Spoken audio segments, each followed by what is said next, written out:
Hello friends, vanakkam and welcome to my channel. நம்ம இன்னைக்கு பார்க்க போறது வந்து புளியோதரைக்கு ஒரு சைட் டிஷ் ரெசிபி. இந்த ரெசிபி வந்து நம்ம கோகனட்ஸ் யூஸ் பண்ணி நம்ம பண்ண போறோம்.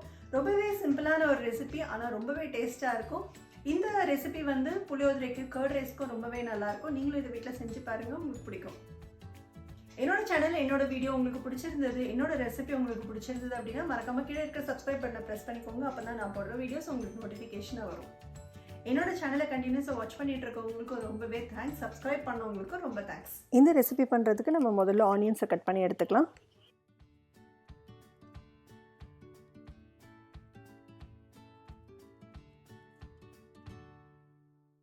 இந்த ரெசிபிக்கு வந்து நீங்கள் சின்ன வெங்காயம் போட்டு பண்ணிங்கன்னா ரொம்பவே டேஸ்ட்டாக இருக்கும். ஒரு முழு வெங்காயத்தில் பாதி இந்த மாதிரி எடுத்துக்கிட்டு இந்த மாதிரி சின்னதாக நம்ம கட் பண்ணி எடுத்துக்கலாம்.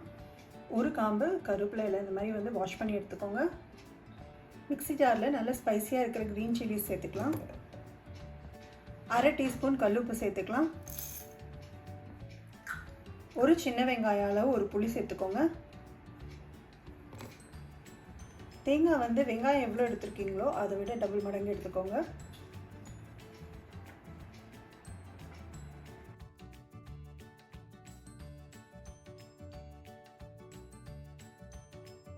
இப்போ இதை நம்ம தண்ணி போடாமல் அரைச்சி எடுத்துக்கலாம்.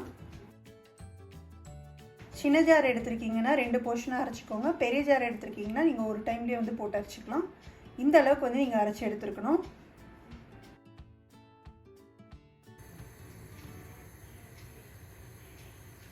கடாய் சூடானதுக்கப்புறம் 1 டேபிள் ஸ்பூனு நல்லெண்ணெய் சேர்த்துக்கோங்க. இப்போ இது கூட அரை டீஸ்பூன் வந்து கடுகு சேர்த்துட்டு அரை டீஸ்பூன் வந்து உளுந்து சேர்த்துக்கலாம்.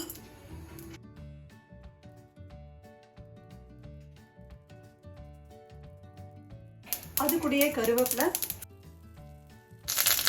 அது கூடயே கட் பண்ணி வச்சிருக்கிற ஆனியனையும் சேர்த்துக்கலாம்.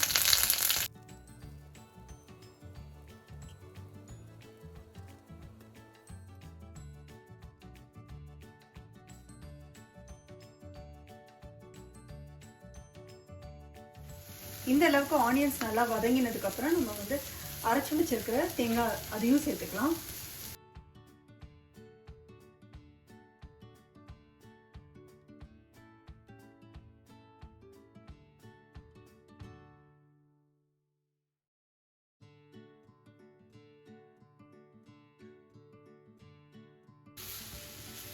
இப்போ நம்ம அடுப்பு ஆஃப் பண்ணிடலாம். இந்த ஸ்டேஜில் வந்து நீங்கள் வந்து உப்பு காரம் எல்லாம் கரெக்டாக இருக்கான்னு பார்த்துக்கோங்க. உப்பு பத்தலை அப்படின்னா உப்பு சேர்த்துக்கோங்க.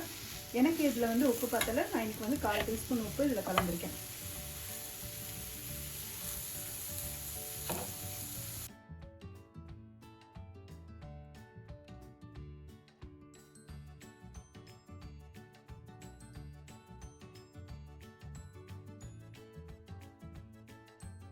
இந்த ரெசிபி நீங்களும் வீட்டில் ட்ரை பண்ணி பாருங்கள், உங்களுக்கு கண்டிப்பாக பிடிக்கும்னு நினைக்கிறேன். இன்னொரு வீடியோவில் இன்னொரு இன்ட்ரெஸ்டிங்கான ரெசிபியோட பார்க்குறேன். அது வரைக்கும் தேங்க்ஸ் ஃபார் வாட்சிங் அண்ட் பாய்.